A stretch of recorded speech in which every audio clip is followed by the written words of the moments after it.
Now, what I would call a really swinging human being is a person who lives on two levels at once.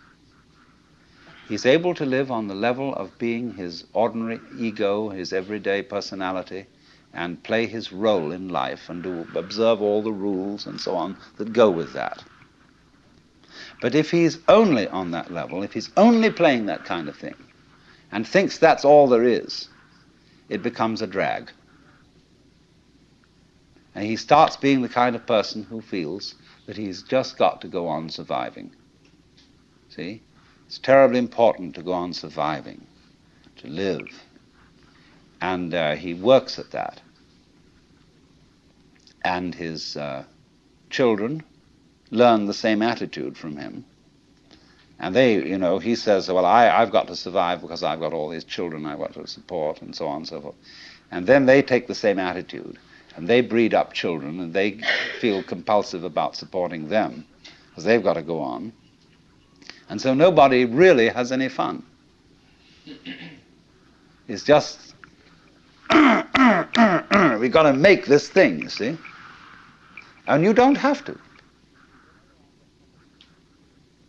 See, whenever I get somebody who comes to me and says, I really can't go on and I have to commit suicide, I say, well, that's entirely, you're right. There's really no reason why you should go on, and if you want to commit suicide, do it. You can check out. Of course, this reduces anxiety. When they feel free to commit suicide, they don't really have to commit suicide so much. You can commit partial suicide.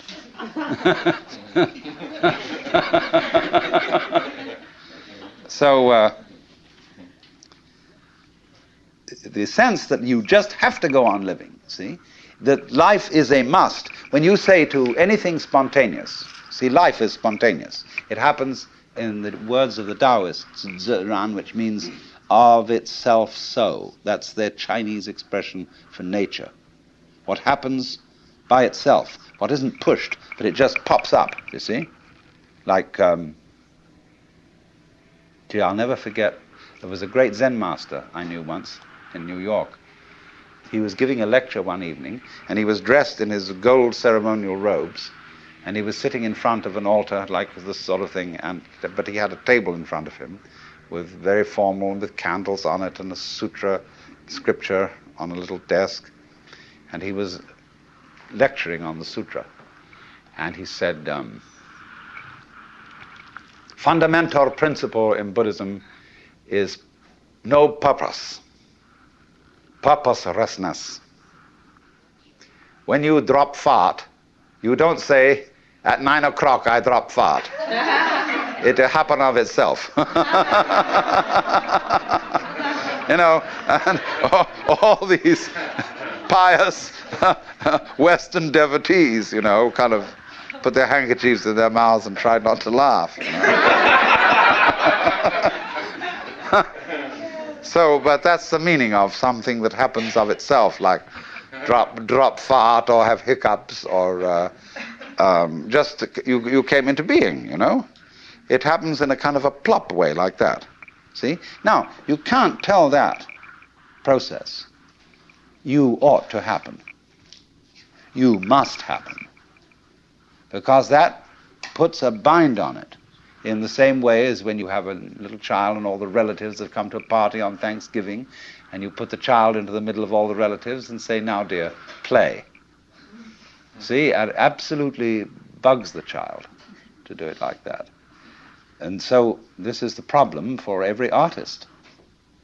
Because an artist is a man who makes his living by playing, whether he's dancing or painting or playing music or whatever it is.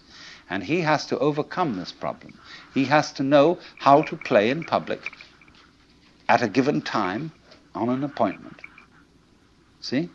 Now that's not an easy thing to learn. But when you catch on to the trick of it, you can do it. To play on demand. That's the hardest lesson of life. To contrive what is called by my Japanese artist friend Saburo Hasegawa a controlled accident. the thing is that